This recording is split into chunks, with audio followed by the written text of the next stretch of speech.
Now if you've got questions in life, what do you do? Ask Keith and Derek. Just behind me is what used to be a church. Many years ago it was a thriving congregation, but as people stopped following God and it dwindled, it actually closed down. Now the reason why I wanted to bring that up is this, is that when it was unoccupied, before it's actually become, as it is now, an Anglican place where you can actually buy fishing stuff and fishing tackle, just after it was a church and it was unoccupied, a group of people broke into this building, and what they wanted to do was occupy that building for a special group. This group was known as a coven, and in that building, what used to be a church, they worshipped Satan. And so someone asked me, they said, Keith, what about those people who worship Satan? What is God's thought on that? Well, I want to just share a little bit more about this building behind me and the people that used to congregate in there. I know one personally. He told me the kind of things that they used to do in there, and so I want to share a little bit about that.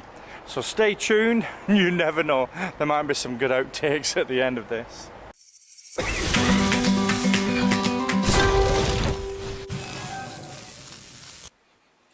Hi, a question on my channel was, what about those who worship Satan?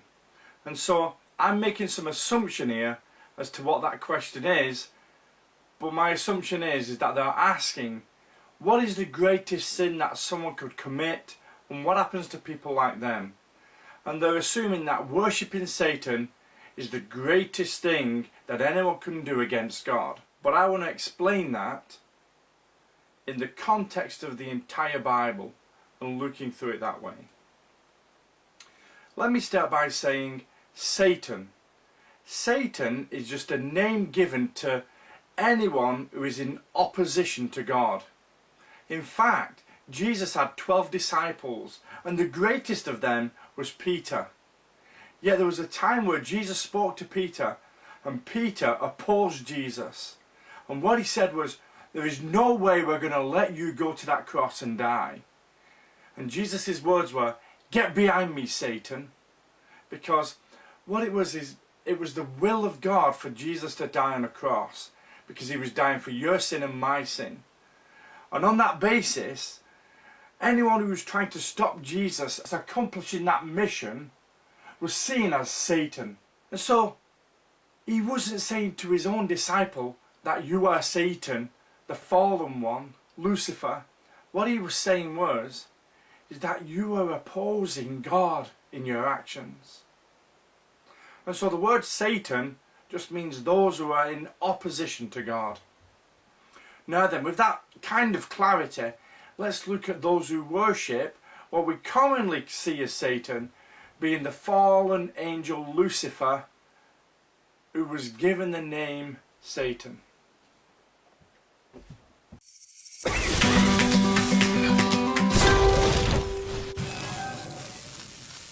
One of the words that was in the question was worship.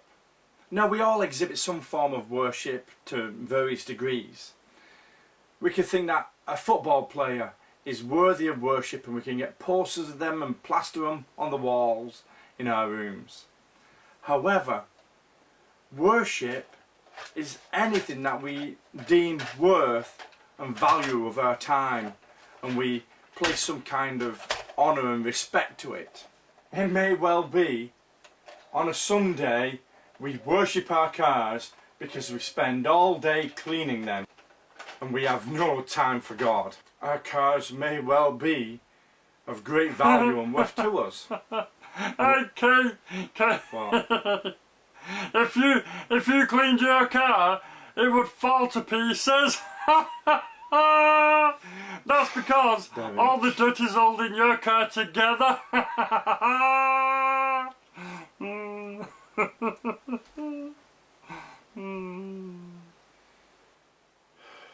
Derek.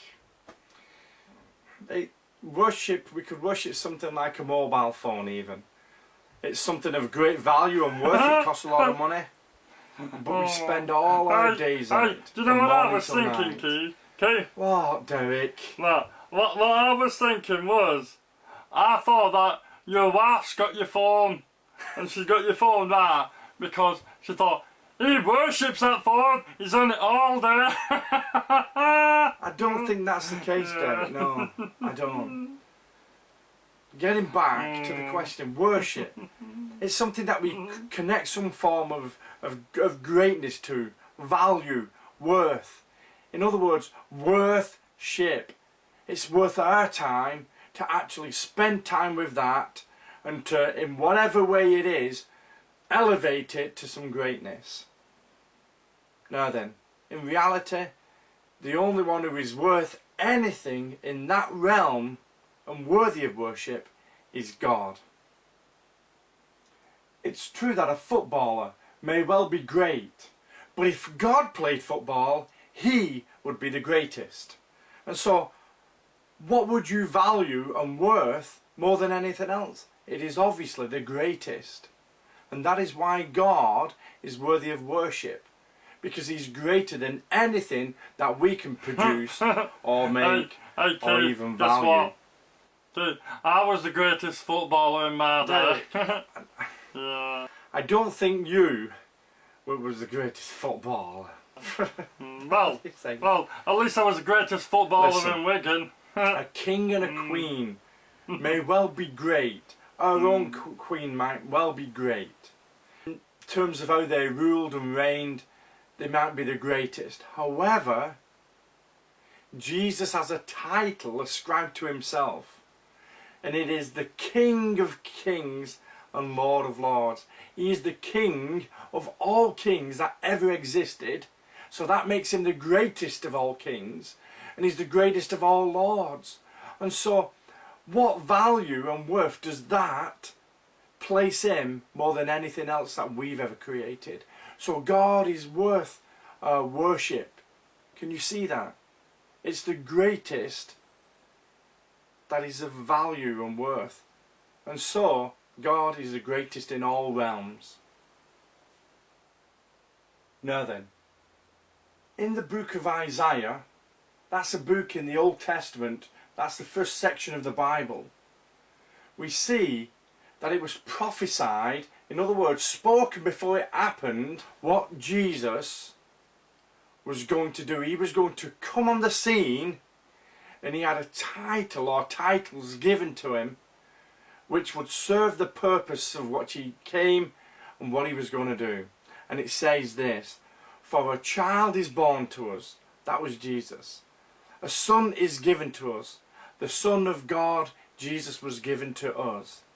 And it says, the government will rest on his shoulders, and he will be called Wonderful Counselor, Mighty God, the Everlasting Father, and Prince of Peace.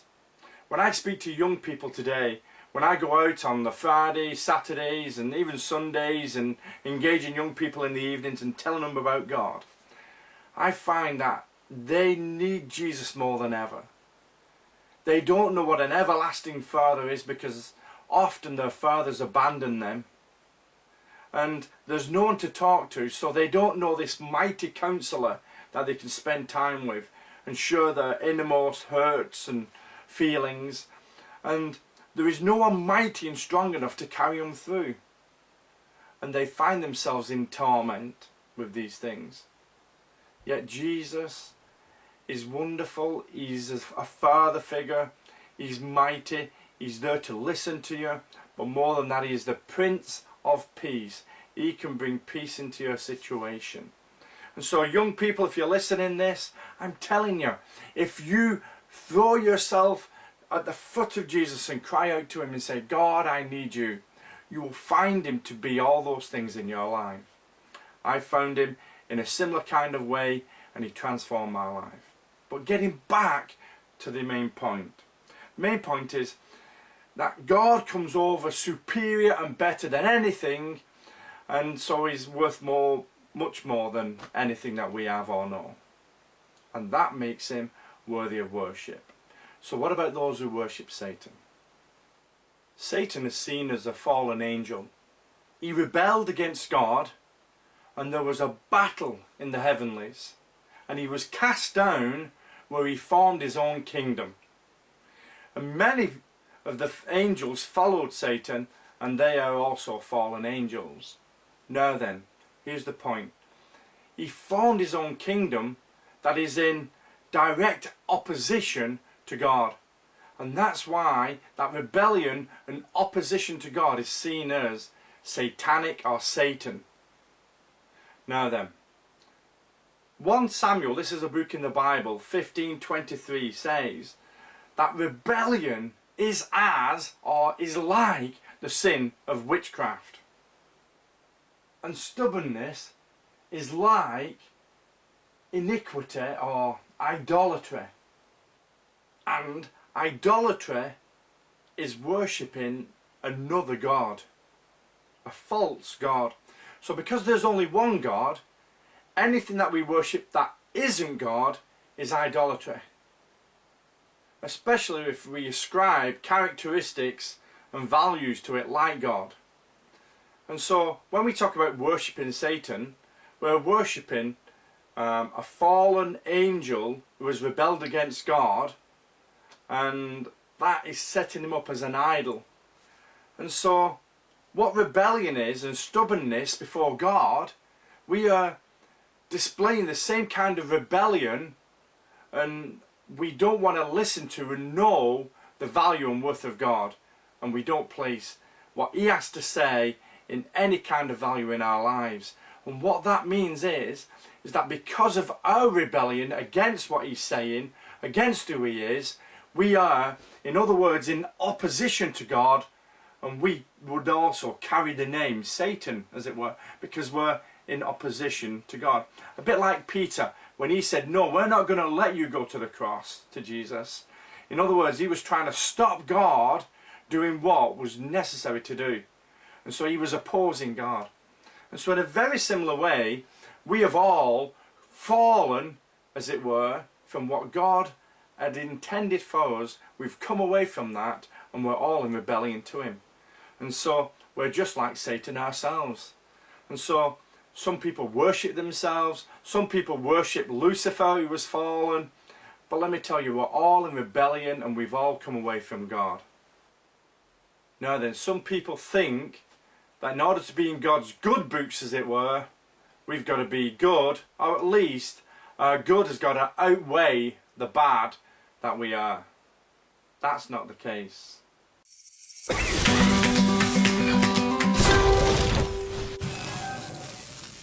Now then, a kingdom, and this is the kingdom that I was speaking about earlier that Satan formed. A kingdom is a place where a king rules. Satan rules. He's seen in the Bible, if you was to read through it, you'll see him as addressed as the God of this world. His kingdom is seen as a kingdom of darkness. When Jesus came, he was representing God's kingdom. He was God himself, and he was light. It says light came into the world, and the darkness and the kingdom of darkness didn't even comprehend him. Now then, what I'm trying to say is this, is that there are two kingdoms, right? They are dynamically opposed to each other. It's interesting that if you look at what you find in heaven and what you find in Satan's kingdom, hell, in other words, you see that they are dynamically opposed. One is light, one is darkness. One is peace, one is torment. One is love, one is hatred. And you'll find that all our problems in this world is because we find ourselves immersed in Satan's kingdom. He rules and he reigns and he runs this land, in other words. And we follow suit, and we are just like him in our hearts. We have rebelled and turned against God and God's ways. So, when people say, well, what about those who worship Satan? Well, let's look at it in its context. We have all joined and we all live within that kingdom. Some of us love it, some of us hate it, but we're still within it. I was born in this country, so for me, I have a monarch that rules and reigns over me. Now then, I've actually been around and inside Buckingham Palace. I've never met the Queen, and I remember once I was right outside the gates of the palace, and I spoke to probably around 50 that were congregating there, tourists, and I preached the gospel. It was quite dynamic, the presence of God was there, and I'm telling you, that was one of my best preaching engagements outside of Buckingham Palace. But even though I was so close in proximity to the Queen, I've never spoke to her face to face, I've never seen her face to face. I did see her in a car, probably about as far as me and this camera away, that kind of thing. But it doesn't mean that I know the Queen. And so in one sense, although I am a subject in her kingdom, I have never actually spoke to her face to face, and she's never given me a command and I've never followed. However, people in Satan's kingdom are still in that same frame of mind. They are still there, under his rule, under his reign, following his ways, doing the kind of things that he expects of them, but they never spoke to him face to face. He's never told them verbally, I want you to do this, and they've never followed a command. Now then, some people go that little bit further and worship Satan and get into a realm where maybe they do meet him face to face. Maybe they do have that real big engagement with Satan. Now then, all I would say is this, is that they are probably a little bit more nearer and important to the fallen Lucifer than you and me. However, they are still in his kingdom nonetheless. Now then, for those who think, I've had enough of this kingdom, I don't like this kingdom, I want out. Well, Jesus says, in order to see or enter into God's kingdom, you've got to be born again. So as much as you're born into this nation and under this monarch, you need to be born again of God into his kingdom by his Spirit in order to enter into God's kingdom. That's the message I go around sharing. Is that God by his Spirit can quicken your spirit within you so that you can not only know him but know his kingdom. And the more you spend in his presence, the more you will get to know God and even speak to him, if it be so face to face. Now then, what I'm saying is this, is that you can come out of that kingdom into God's kingdom. So when someone says, what about someone who worships Satan? In other words, we're all Satan. We have all rebelled and come against God. What we need to do is enter into God's kingdom. And they who actually worship him in buildings, worship him in covens, worship him with all their rituals, they also need to be born again. They need to come out of Satan's kingdom.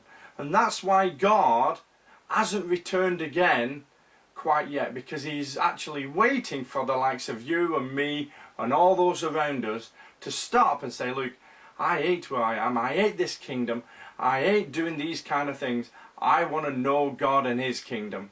And so in other words, repentance means thinking about what you're doing, stopping it, and it's changing your mind, your direction, and going in a new way. A new life, a new kingdom offered to you because of what Jesus did on the cross.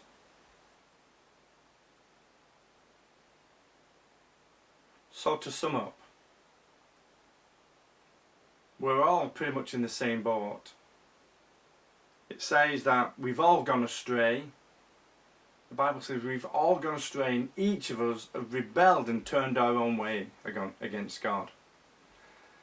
And that's what makes what God himself did when he came down and died on a cross such a wonderful thing. Because it was to free us from the kingdom of sin, Satan and death, this dark kingdom, and to give us forgiveness, freedom and life and light. This is such good news. And so the good news is a message that was spoken or heralded by someone who saw in battle two kingdoms collide, and when one had overpowered the other and was winning, they went round this person, this herald went and spoke of the good news that the people have been set free. There is liberty and freedom now for them from their oppressor. Now your oppressor, believe it or not, is Satan himself, Lucifer, who fell, because he is dynamically opposed to God, and that's why he wants you in the same boat. Whether you worship him or just stand there opposed to God, that's where he wants you. And so today you can choose who you will serve. You can choose who you will worship. But as for me and my household and what I'm promoting, we will follow God. We will serve Him. So I hope you've liked this video. I hope it's not too long and bored you. What's that, Derek? Do not get your friends a brew. No, Derek. Listen, we're finished up here now. I told you if you came and just watch what we were doing in the studio today. If you was quiet, then I'd get you a brew and custard creams. Yeah. Come on, get me a brew. Okay. Anyway, I've lost my train of thought now, Derek. Oh, yeah, come on. You know, I hope you've liked this video. Well, definitely. Check out my other videos. If you've got any questions, post them on the end of this Been one waiting or any of the others that you're watching, filming, you know. and I'll try and answer them. Yes, Derek was right earlier. I did lose my me phone. Don't know where it is, but hopefully we'll soon get another one and we'll soon be up and running in a greater dimension than what we are right now. And no, my wife hasn't hid it, Derek. But thanks for watching. Stay tuned. See you next time.